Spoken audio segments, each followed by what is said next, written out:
bonjour à tous. Il est énarque, a été pendant longtemps l'un des plus proches collaborateurs de Michel Rocard, dont il a été notamment le directeur de cabinet au ministère de l'Agriculture, puis à Matignon.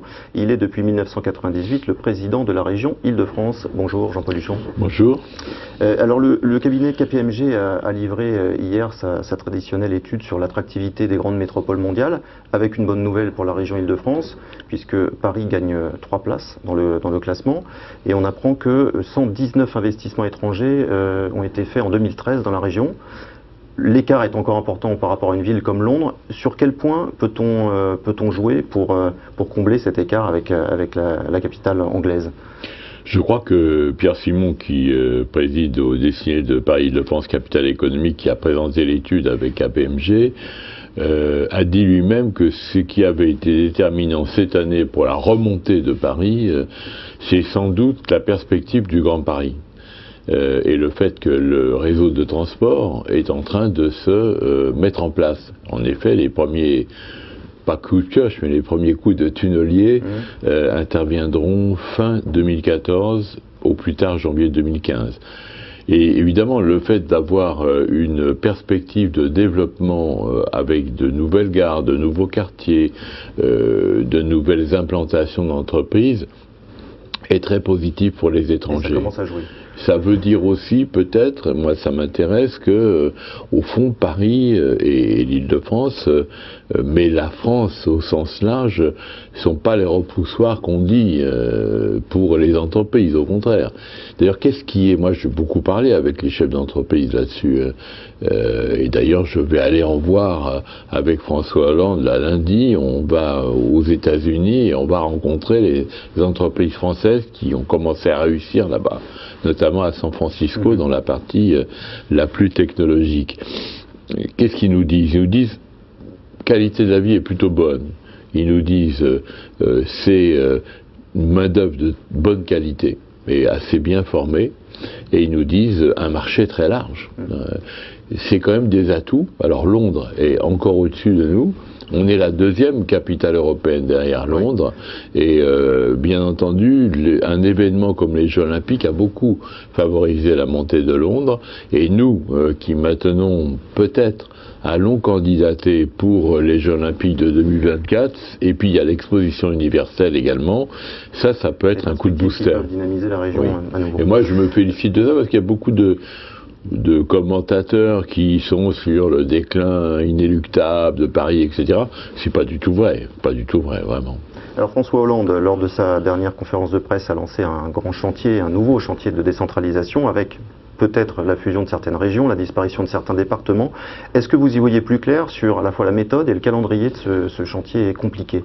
Le calendrier, il y a la loi décentralisation qui va intervenir, déposée au mois de mai, avril-mai, au Parlement, avec une lecture qui devrait aller jusqu'à la fin de l'année. Est-ce que dedans sera compris la question de l'élargissement des régions ou du rétrécissement d'autres régions, et est-ce que la question des départements sera posée? Alors les départements, il y a une espèce de mission d'information qui a été lancée par Madame Lebranchu, je l'ai vu hier soir, elle m'en a parlé, qui semble dire qu'elle va accélérer cette mission pour regarder l'impact que représenterait la disparition de certains départements, voilà, en termes d'économie générée, notamment dans notre région, et voir aussi comment on sert des prestations, parce que les départements c'est le social, prestations individuelles, aide médicale, RSA, etc. Comment est-ce qu'on peut servir ça avec une grande métropole qui aura, je sais pas, 250 000 fonctionnaires? C'est un peu compliqué. Moi je plaide quand même pour qu'on garde une sorte d'échelon de proximité, dès lors que le millefeuille, on a commencé à s'y attaquer avec la loi, puisque la métropole va remplacer les intercommunalités. Donc il y a encore une place pour une administration de proximité. Ce qu'on a compris, c'est que le gouvernement laisserait le maximum d'initiatives aux collectivités elles-mêmes en termes de propositions. Vous-même, jusqu'où êtes-vous prêt à aller sur le périmètre de la région Île-de-France ? où on voudra, c'est-à-dire... Le Premier ministre plaide par exemple pour la suppression des départements de la petite couronne. Sur ce point précis, qu'en pensez-vous? Je me suis prononcé plutôt contre cette proposition à cause de cette notion de proximité qu'il faut quand même maintenir, mais je ne suis pas obtus et je pense que les départements à terme sont condamnés. Je l'ai écrit dans un bouquin, les départements sont sans doute le maillon faible des collectivités. Mais en Île-de-France, d'abord, ce sont des départements qui ont plus d'1 million d'habitants, plus d'1 milliard de budget. C'est pas, sans vouloir vexer personne, ni la Lozère ni la Creuse. Ils exercent, notamment dans des départements comme la Seine-Saint-Denis ou le Val-de-Marne, des fonctions sociales absolument très, très fortes. Par ailleurs, il y a un problème politique, c'est-à-dire vous êtes là, vous avez supprimé des départements, le seul département communiste qui reste, c'est quand même un peu compliqué. Moi, j'ai une majorité de gauche dans mon assemblée, et je voudrais qu'on préserve un petit peu l'identité de mes partenaires. Donc voilà, je suis pas chaud pour les départements. Pour les régions, j'ai vu François Hollande d'ailleurs là-dessus, moi-même, et on va le revoir avec les présidents de région, plutôt d'accord.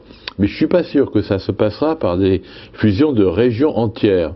Ça peut se faire avec des bouts de départements qui s'ajoutent et qui rendent plus logique l'ensemble régional. Et moi, je suis prêt là-dessus, très ouvert. Et c'est un chantier qui va s'étaler sur, évidemment, jusqu'à la fin du quinquennat, voire oui, au-delà. Il y a deux solutions. Hein. Ou vous dites qu'il faut absolument que les gens se mettent d'accord. Et donc il y a la question du référendum qui est toujours un moment un peu compliqué, un peu difficile. On a bien vu en Alsace que c'était voilà, avec un résultat toujours incertain. Voilà. Ou bien on décide qu'il y a des critères de population, des critères de une métropole, capitale, et autour de ça on bâtit des régions, et c'est la loi qui les bâtit. Donc je crois sur ces affaires-là, on a plutôt intérêt à avoir une loi incontestable avec de vrais critères plutôt que de dire aux gens mettez-vous d'accord, parce que ça va durer une éternité. Oui. Je l'ai dit en vous présentant, vous présidez la région Île-de-France depuis 1998. Oui. Est-ce que vous serez candidat à votre succession en 2015? Pas d'impatience. Moi, pour le moment, je suis vraiment au boulot avec un chantier terrible, très important et très lourd, 32 milliards, qui est le Grand Paris. J'ai aussi à organiser la prise en compte des nouvelles fonctions que la décentralisation va nous donner, développement économique, formation professionnelle, mission pour l'accès à l'emploi, sans doute le tourisme, et puis peut-être même les collèges qui appartiennent pour le moment au département. J'ai de quoi m'occuper. Donc je vous assure, quand je serai prêt à prendre cette décision, on vous fera signe, mais pour le moment, on n'est pas pressé. Voilà. Merci beaucoup Jean-Paul Huchon. À bientôt. Merci.